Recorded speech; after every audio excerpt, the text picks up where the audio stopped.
Hello everyone, welcome back to arpitastechcorner. In this video, we are going to know about what made me choose this Lakehouse architecture.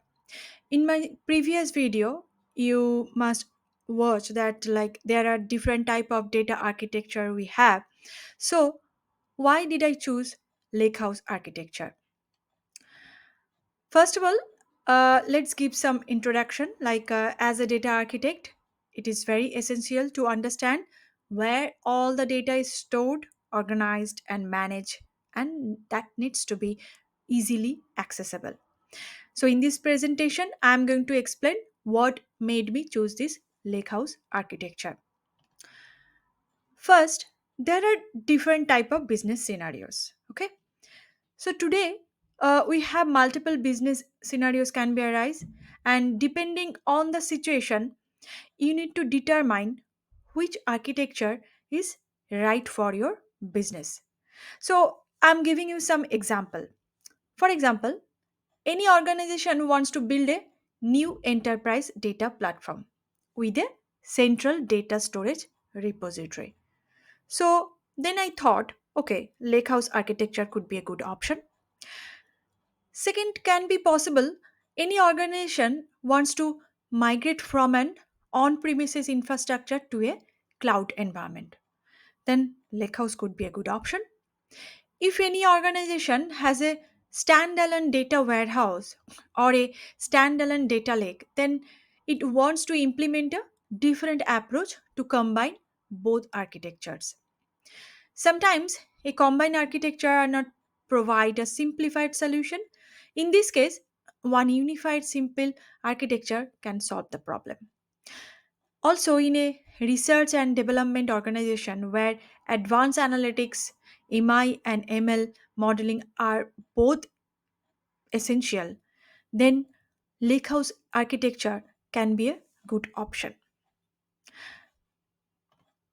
So, after analyzing your business scenarios, which can be fall into this type of business scenarios, you might think that what you need to build one data platform which can support like centralized data sources, structured, unstructured, both type of data, huge data storage capability, high powered compute engine server, advanced analytics, MI and AI capabilities, as well as the real time data. So, considering all above the demands, I would prefer to go for lakehouse architecture. Now, what are the features we have in this lakehouse architecture? There are many features we have, but I've tried to highlight some of the important features. First of all, it supports various data formats like structured, semi-structured, unstructured data. So all type of data it can support.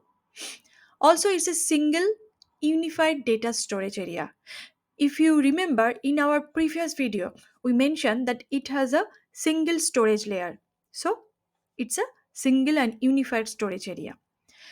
Then different work activities like the business intelligence, MI, ML, AI model, ML AI model, real-time data analysis, different type of ETL works. So everything is possible with this lakehouse architecture. Then database related properties like ACID properties, update and delete, all those can be work here. Batch and real-time data processing capabilities. This is also very important. Then data cataloging, metadata management. This is mostly related to our data governance. Here also I have mentioned data governance, security, access control activities. Also easy to share the data with other platforms. For example, if you want to share your lakehouse storage data, like you have already processed the data and you want to uh, use that processed data from another application or another data platform. So it is very easily accessible. You can integrate with any other data platform.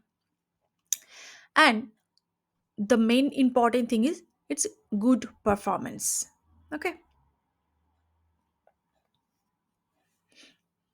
However, There could be some risk because it's a new type of architectural framework compared with our previous data warehouse and all those stuff. But definitely, it's a good try to explore this architecture. Now, I've tried to find out what could be a prop different type of components we can have in this lakehouse architecture.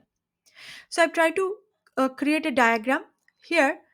First, you have this data source. So from the data source, you're ingesting the data to a data storage. Now, from that data storage, you're doing your ETL process like this data processing, cleaning your data, processing your data, and all those stuff. Then again, it's coming back to your data storage area.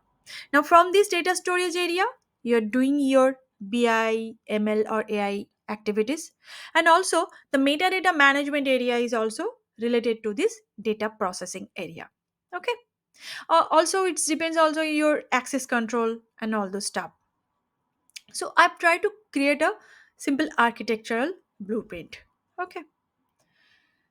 Now, from this video, you understand why did I choose this lakehouse architecture and what all the features we have this lakehouse architecture and this architectural blueprint. So definitely before making any decision, you should do some detailed analysis, your different type of workshops you have to do with the business users, and also based on your requirement you have to find out what you need, then obviously considering the budget. Okay, I hope you like this video and you got some idea what is exactly this lakehouse architecture. And if you like this video, please share with your friends and colleagues, and don't forget to subscribe to my channel. Please like, comment and share with your friend. Thank you. Thanks for watching.